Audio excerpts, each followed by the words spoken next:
Assalamualaikum warahmatullahi wabarakatuh. Selamat pagi anak-anak sekalian. Bertemu kembali dengan Ibu dalam mata pelajaran ekonomi. Semoga anak-anak Ibu dalam keadaan sehat dan tetap semangat menjalankan pembelajaran secara online. Hari ini pembahasan kita masih di KD yang ketiga mengenai menganalisis peran pelaku ekonomi dalam kegiatan ekonomi.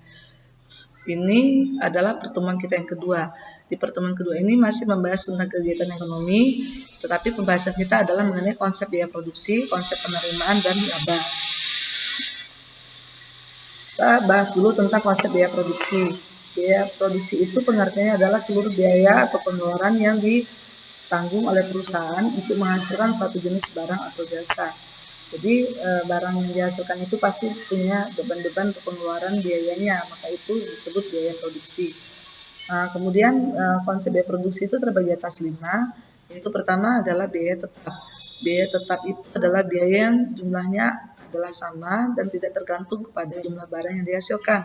Contoh biaya tetap ini misalnya gaji manajer, gaji bendahara atau gaji bagian keuangan itu tetap nominalnya sama, meskipun mungkin tahun ini terjadi penurunan produksi karena COVID ataupun terjadi kenaikan produksi karena banyaknya permintaan, tetapi biayanya yang dikeluarkan untuk gaji manajer tersebut adalah sama. Kemudian kita mengelompokkan biaya tetap tadi kepada pertama biaya tetap total. Berarti maksud biaya tetap total itu adalah seluruh biaya yang dikeluarkan, biaya tetap yang dikeluarkan selama memproduksi jumlah barang tertentu.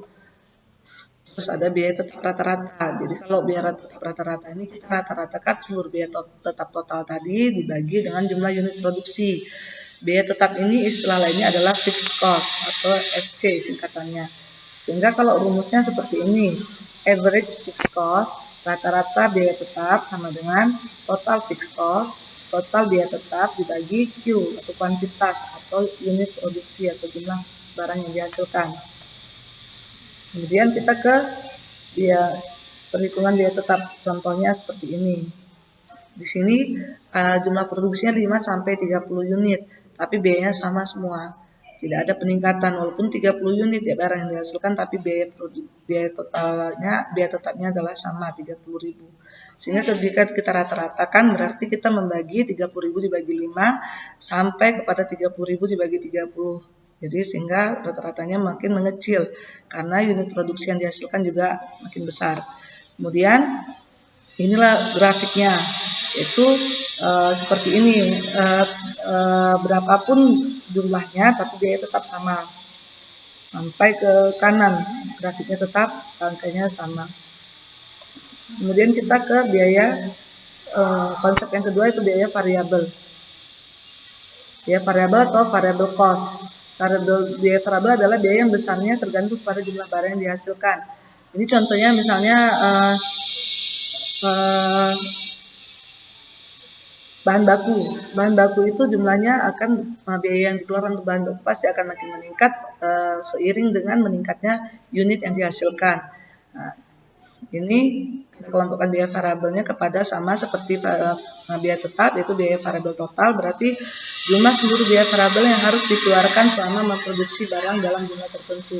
Berarti seluruh biaya variabel selain biaya bahan baku ada biaya-biaya lain kita jumlahkan, tapi dia masuk ke golongan biaya variabel, sehingga kita jumlahkan itu namanya total biaya variabel atau TVC, total fixed variable cost. Kemudian kita kalau ingin mengetahui rata-rata biaya variabel tinggal membagi total biaya variabel tadi dengan unit produksi yang dihasilkan. Ini.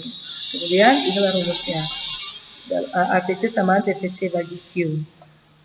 Kemudian kita bahas mengenai contoh perhitungan biaya variabel seperti ini. Di 5 unit biaya variabel yang dikeluarkan 30.000 sampai 30 unit biaya variabel makin meningkat, sehingga jika dirata-ratakan tinggal kita bagi 30.000 dibagi 5, 50.000 bagi 10, begitulah selanjutnya sampai 110.000 bagi 30. Dengan grafiknya seperti ini. Nah, bisa jadi nanti grafiknya akan menurun seiring dengan jumlah barang yang dihasilkan. Kemudian kita ke konsep yang ketiga itu biaya total atau total cost. Biaya total itu kita menjumlahkan seluruh biaya yang dikeluarkan, baik itu biaya variabel ataupun biaya tetap.